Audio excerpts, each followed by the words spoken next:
சரியா எள்ளு சரியா. நிதிஷ் வீட்ல இன்னைக்கு என்ன நடந்துச்சு? என்ன நடந்துச்சுன்னு கேட்டா புரியலையே, ஏன் கேக்குற? நிதிஷோட அப்பா ஹோட்டலுக்கு வந்திருந்தாரு. இனியா நீ கொஞ்சம் ரூமுக்கு போ. ஏமா? நீ போய கொஞ்சம் பேசணும். அவர் எதுக்கு உங்க ஹோட்டலுக்கு வந்தாரு? வீட்டு ஆம்பளைங்களை விட்டு மிரட்டுறீங்களா? உங்க பொண்ணு வாழ்க்கைய பத்தி உங்களுக்கு கவலையே இல்லையான்னு கேட்க வந்திருந்தாரு. அங்க என்ன நடந்துச்சு? அம்மா, இனி அவ தொந்தரவு பண்ணக்கூடாதுன்னு நிதிஷ வான் பண்ணாம போனோம். ஆனா அவன் ஓவரா பேசுறான்.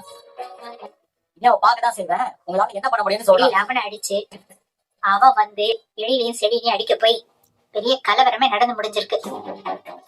பேச்சுவார்த்தையோட நிறுத்திருக்கலாமே. நாங்க பேசதான் போனோம், ஆனா அவங்க அப்படி பிஹேவ் பண்ணலையே. ஏற்கனவே போகும்போது எழிலும் செடியும் ரொம்ப கோவத்துல இருந்தாங்க. அவன் வேற சண்டை போடுறதுக்கு எதிரி துள்ளிட்டு வந்தா அத நம்ம பசங்க பாத்துட்டு சும்மா இருப்பாங்க. எதுவும் மிரட்டுற மாதிரி அவர் பேசினாரா? அதெல்லாம் எதுவும் மிரட்டல. பொண்ணு வாழ்க்கைய யோசிச்சுக்கோங்கன்னு நாசுக்கா பேசிட்டு போனாரு. அப்படியே இனியா மேல ரொம்ப அக்கறை இருக்கிற மாதிரிதான். நீங்க பிரச்சனையே வேண்டாம்னு பேச போன இடத்துல அங்க ஒரு பிரச்சனை. இதுக்கெல்லாம் என்னதான் முடிவுன்னே தெரியல. எல்லாத்துக்கும் டிவோர்ஸ் தான் ஒரே முடிவு. எங்க போனாலும் தேடி தேடி வருவாரு. நாம இமீடியட்டா டிவோர்ஸ்க்கு அப்ளை பண்ணிடலாம். அம்மாவை ஏமாத்தி வாங்கின அந்த 2 ரெஸ்டாரண்ட்டையும் அவங்க திருப்பி கொடுக்கணும். அத பத்தி இப்போ நீ ஏன் யோசிக்கிற இனியா? நான் அத பத்தி தான் மெயினா யோசிக்கிறேன். உனக்காக அம்மா செஞ்ச ஒரு விஷயம் அது தெரியுமா?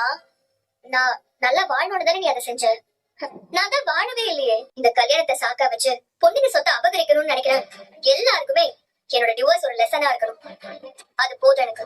நீ நல்லா இருக்கியா இனியா? பார்த்தா எப்படி தெரியுது? நீ நல்லா இருக்கிற மாதிரி தான் தெரியுது. ஆனா உன் மனசுல என்ன ஓடுதுன்னு எனக்கு புரியவே இல்ல. நான் ஒர்க் பண்ண நியூஸ பத்தி மட்டும்தான் என் மனசுல ஓடுது. வேற எதுவுமே ஓடல. நீ கவலைப்படுற அளவுக்கு என் வாழ்க்கையில எதுவுமே நடக்கலமா. தேவையில்லாம ஒரு பேட் சாப்டர் வந்துருச்சு. இப்ப அது முடிய போகுது. அவ்வளவு ஏன் எல்லாரும் ஒரு மாதிரியா இருக்கீங்க? அட்வொகேட்ட பார்க்க போறோம், அவ்வளவுதானே. அதுக்கே துக்க வீட்டுக்கு போற மாதிரி இவ்வளவு சோகமா இருக்கீங்க?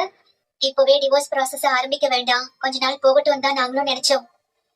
ஆனா நிதிஷ் சைட்ல இருந்து ரொம்ப தொந்தரவு கொடுக்கறாங்க சார்.